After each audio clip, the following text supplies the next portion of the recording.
Aconteceu algo aquela noite, mas não soube explicar bem o que era. Eu apenas vi a sombra de um lobo se afastando na floresta.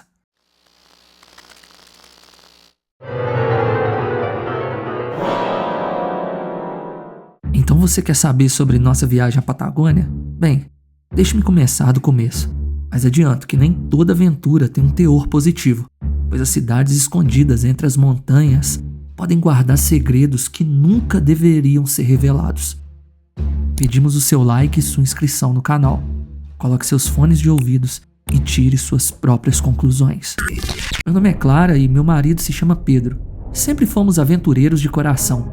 Pedro, com seus cabelos castanhos ondulados e olhos que brilham com a curiosidade, sempre teve essa paixão insaciável por explorar lugares desconhecidos.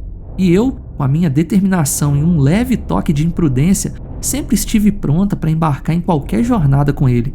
A ideia de viajar pela América do Sul surgiu durante uma noite chuvosa em nossa casa em São Paulo. Estávamos cansados da rotina e do caos urbano. Queríamos algo mais diferente. Foi então que decidimos. Nós iríamos explorar a América do Sul, começando pelo norte do Brasil e descendo até o Ushuaia, no fim do mundo.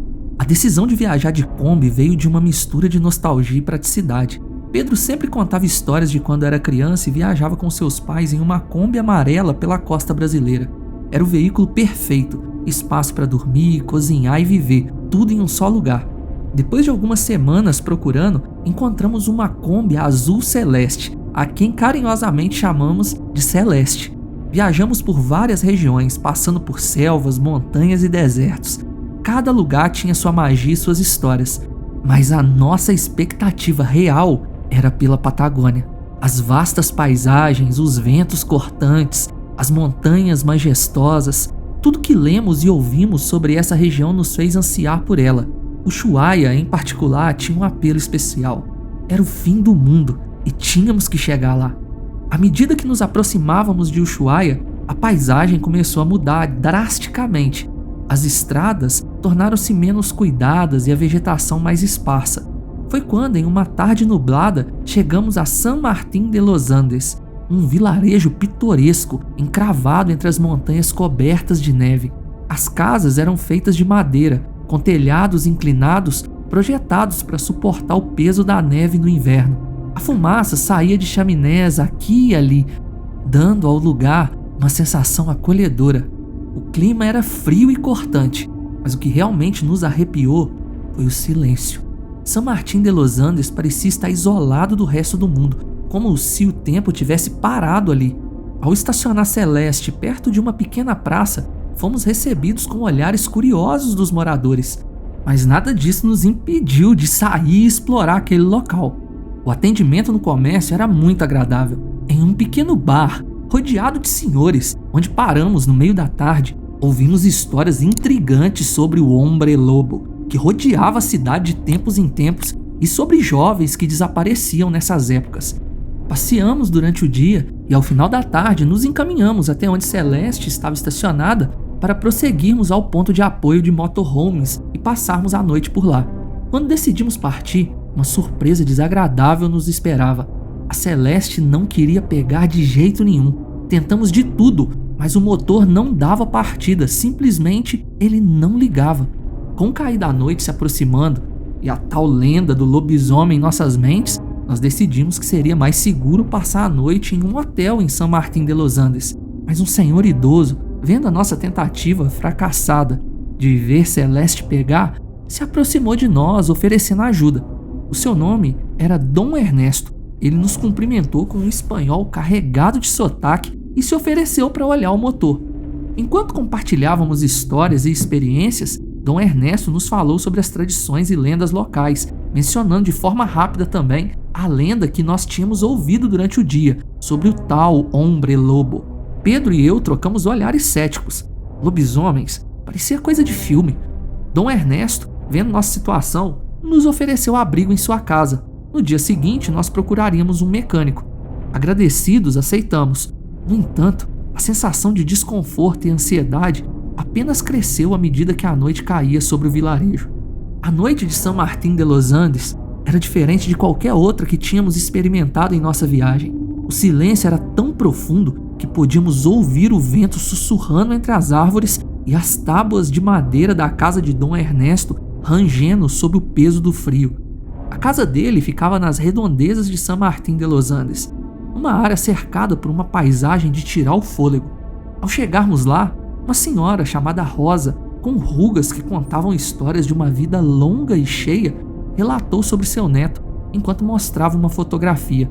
Nós estávamos comendo uma ótima empanada e tomando um vinho maravilhoso, rodeado de outras pessoas que estavam ali também, talvez curiosos por verem forasteiros, estrangeiros, brasileiros, hospedados num lugar como aquele.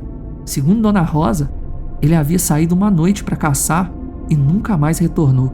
Tudo que encontraram foram suas roupas rasgadas e pegadas enormes, muito maiores que as de qualquer lobo comum. Ele havia sido o último desaparecido da região. Depois de um jantar simples, mas delicioso, com empanadas e vinho, nos acomodamos no quarto de hóspedes. As paredes eram decoradas com fotografias antigas e objetos tradicionais da região. Antes de se despedir, Dom Ernesto nos deixou uma vela acesa e murmurou um aviso: se ouvirem uivos, não saiam, e nunca, jamais, olhem diretamente nos olhos do homem-lobo. Indo nervosamente, Pedro e eu nos deitamos, tentando convencer a nós mesmos de que era apenas uma lenda local, uma história para assustar as crianças. Mas à medida que as horas passavam, um sentimento de inquietação tomava conta de nós. Mais tarde, naquela noite, um som distante quebrou o silêncio. Um uivo. Não era um uivo comum, mas algo mais profundo, gutural, algo que fez os pelos dos nossos braços se eriçarem. A lenda do homem-lobo não parecia mais tão distante ou irreal. Com Celeste ainda quebrada e o próximo vilarejo a muitos quilômetros de distância, nos sentimos verdadeiramente presos em San Martín de los Andes. E com a lua cheia brilhando intensamente no céu, uma noite de terror parecia estar apenas começando. O silêncio da casa era quase palpável, interrompido apenas pelo crepitar do fogo e o ocasional rangido da madeira. Pedro, sentindo uma necessidade urgente, decidiu sair do quarto para ir ao banheiro. Eu pedi para que ele fosse rápido, dada a tensão que se instalava em nós.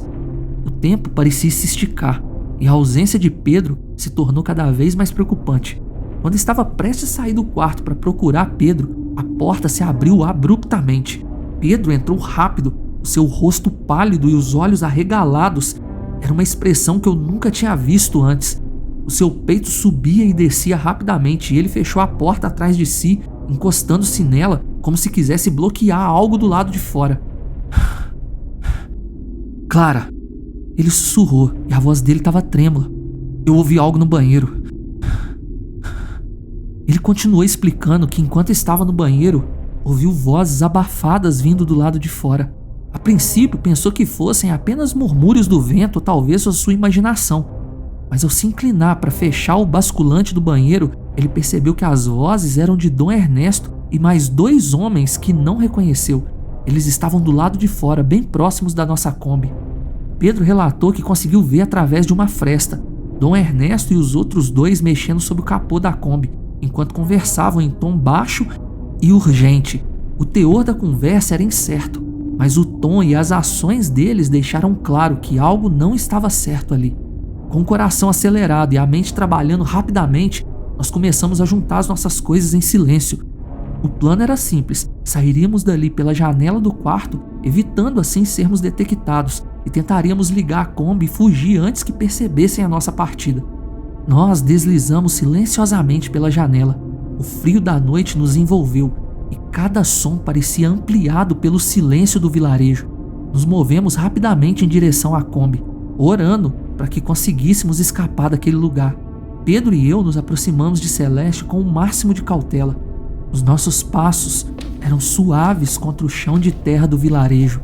O silêncio era tão profundo que podíamos ouvir nossas próprias respirações. Tentávamos controlar para não fazer barulho nenhum. Eu olhei ao redor, tentando identificar qualquer movimento ou som que indicasse a presença de alguém. Pedro abriu rapidamente o capô da Kombi. Com a fraca luz da lanterna, confirmou as suas suspeitas. Os cabos da bateria haviam sido desconectados.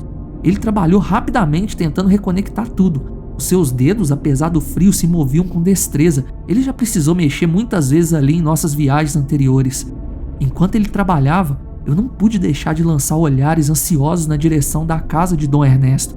E foi nesse momento que eu percebi.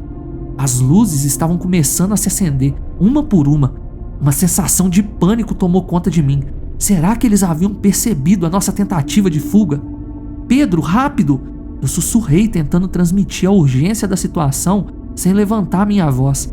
Nós corremos e nos trancamos silenciosamente na Celeste e ficamos abaixados nos bancos da frente. Celeste estava estacionada em frente a um pequeno galpão a 15 metros da casa de Dom Ernesto. Foi onde o guincho deixou ela. Estávamos quase prontos para fazer a nossa fuga.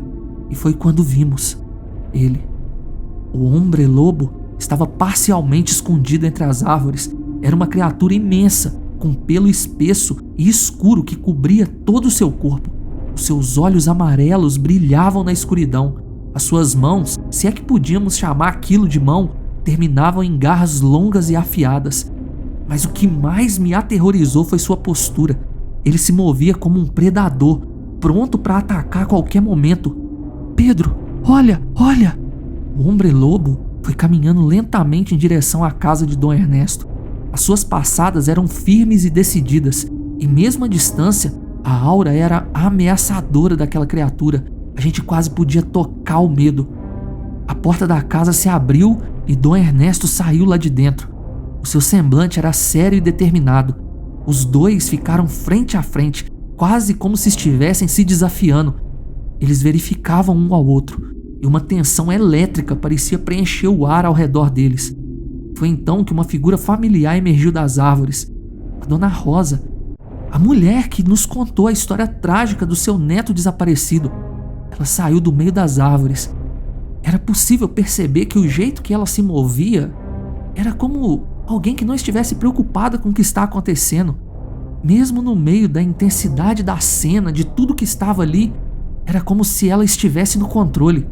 Ao vê-la, a criatura começou a se contorcer, soltando urros agonizantes que ecoavam pela noite silenciosa.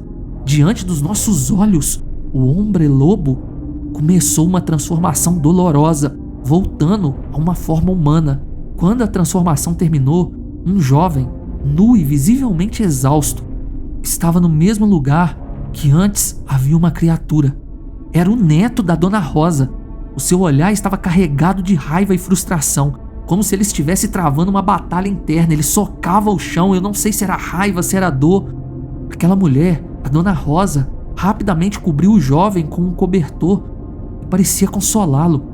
A cena era tão intensa e surreal que quase me esqueci da situação em que estávamos. Pedro, percebendo a distração dos presentes, aproveitou o momento. Ele virou a chave e pisou fundo no acelerador, fazendo a Celeste rugir e chamar a atenção de todos ali. As cabeças se viraram em nossa direção e seus olhares de surpresa e choque fixos em nós enquanto nos afastávamos rapidamente do vilarejo. A adrenalina corria em minhas veias enquanto a realidade daquela noite bizarra começava a se instalar. Pelo retrovisor eu pude ver Dom Ernesto e Dona Rosa ensaiarem uma meia corrida, mas eles sabiam que não nos alcançariam. Não mais. Conforme dirigíamos pela estrada, o céu começou a clarear, com os primeiros raios do sol rompendo no horizonte. A noite parecia um pesadelo distante agora, mas as emoções eram reais e ainda frescas na nossa memória. Pedro e eu não trocamos muitas palavras enquanto as primeiras horas do dia passavam. Havia uma decisão a ser tomada. Continuaríamos a nossa jornada até Ushuaia ou voltaríamos para o Brasil para a segurança e familiaridade do nosso lar? Finalmente o Pedro quebrou o silêncio. Clara, depois de tudo que vivemos, você ainda quer continuar? Ele me olhou com olhos cansados, mas cheio de amor e preocupação. Pensei por um momento, lembrando de todas as maravilhas e desafios que havíamos enfrentado em nossa viagem até agora. Sabe, Pedro, nossa viagem era sobre aventura e descoberta. E de certa forma nós conseguimos isso. Mas também aprendemos que nem toda aventura é cheia de momentos felizes. Algumas trazem perigos que nunca poderíamos imaginar. Pedro assentiu com a cabeça. Então, o que você sugere? Pedro, vamos para casa. A América do Sul é vasta e cheia de mistérios. Talvez um dia voltemos para explorá-la. mas por agora acho que já tivemos aventura suficiente. Ele sorriu aliviado e ajustou o curso de Celeste em direção ao Brasil. Deixamos São Martin de Los Andes para trás, com seus segredos e mistérios. A sensação era uma mistura de alívio por termos escapado e traumas pelas memórias que carregaríamos conosco. Mas acima de tudo havia gratidão. Gratos por termos um ao outro, por estarmos vivos e pela chance de começarmos de novo. E assim a nossa aventura pela Patagônia chegou ao fim, marcando-nos de maneiras que nunca poderíamos prever, mas que nos moldariam para sempre. Quer enviar o seu relato? Nos procure na DM do Instagram @ordinário.selvagem. Deixe seu like e se inscreva para não perder nada. Obrigado por ficar até o fim. Nos vemos na próxima.